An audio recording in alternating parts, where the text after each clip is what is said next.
की क्लास में हम लोग पढ़ेंगे वृत्त का त्रिज्याखंड। तो सबसे पहले समझते हैं कि वृत्त का त्रिज्याखंड क्या होता है। तो वृत्त का त्रिज्याखंड जो है वृत्त का एक भाग है, हिस्सा है। जैसे आप पिज्जा खाते हो तो पिज्जा पूरा वृत्त रहता है, तो उसमें से एक स्लाइस काट के निकालते हो ना, तो समझिए वही एक वृत्त का त्रिज्याखंड है। तो उसकी लंबाई क्या होती है और उसका क्षेत्रफल क्या होता है, इसके बारे में आज पढ़ेंगे।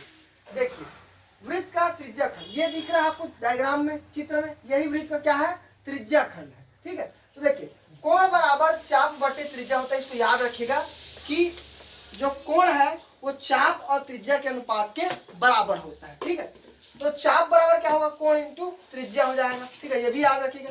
अब देखिए चाप की लंबाई निकालना, क्या निकालना है अपने को, चाप की लंबाई। तो चाप की लंबाई कब कैसे निकलेगा, यानी कि ये जो यहाँ से लेकर ए से लेकर बी तक का क्या कहलाता है, चाप कहलाता है। क्या कहलाता है, चाप की लंबाई ए से बी। और यहाँ से लेकर के यहाँ तक का त्रिज्या होता है, आप तो जान ही रहे हो, जैसे कि पिछले क्लास में बताया था। अब इधर देखिए चाप की आपको लंबाई निकालना है, इधर ध्यान से समझिए। जैसे एक पूरा वृत्त है, पूरा वृत्त है, तो वृत्त को जब बीच में से काटते हैं तो ये आधा आधा भाग हो जाता है, 1/2 भाग, ये 1/2 भाग। ये क्या होगा, 1/2 भाग कहलाएगा, और ये क्या कहलाएगा, 1/2 भाग। यानी ये वृत्त का 2 भाग हो गया, आधा आधा भाग हो गया। तो वैसे ही अब इसको जब 4 भाग में बांट दूंगा तो 1/4 1/4 1/4 1/4 हो जाएगा। एक भाग कितना होगा, 1/4 होगा। तो देखिए वैसे ही ये पूरा का पूरा जो वृत्त है वो 360 अंश का है। पूरा का पूरा वृत्त 360 अंश का है।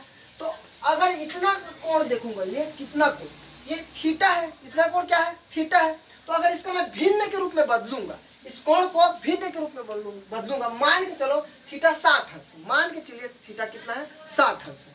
तो 60/360 कर दिए। तो देखिए 360 से अगर भाग होगा तो 1/6 आएगा।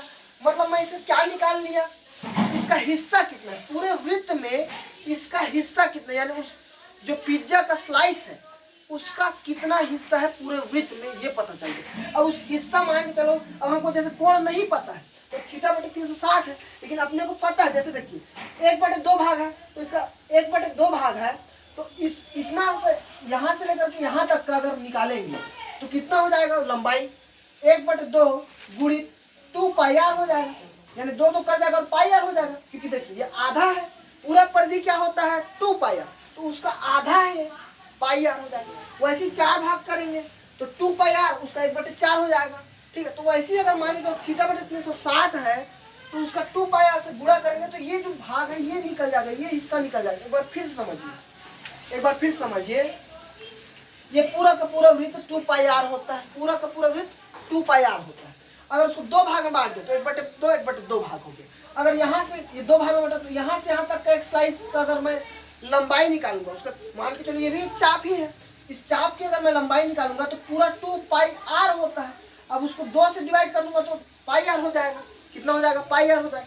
वैसे 4 भाग कर दूंगा तो 2πr का 1/4। तो वैसे थीटा/360 भाग है तो उसमें 2πr का गुणा करूंगा तो इतना निकल जाएगा। आप सभी को समझ में आ गया।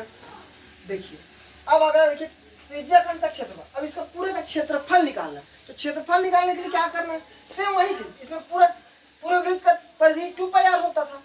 अब इसमें पूरे वृत्त का क्षेत्रफल क्या होता है, πr² होता है। पूरे वृत्त का क्षेत्रफल πr² होता है। तो उसी में थीटा/360 का गुणा कर देंगे तो त्रिज्याखंड का क्षेत्रफल निकल जाएगा। Thank you.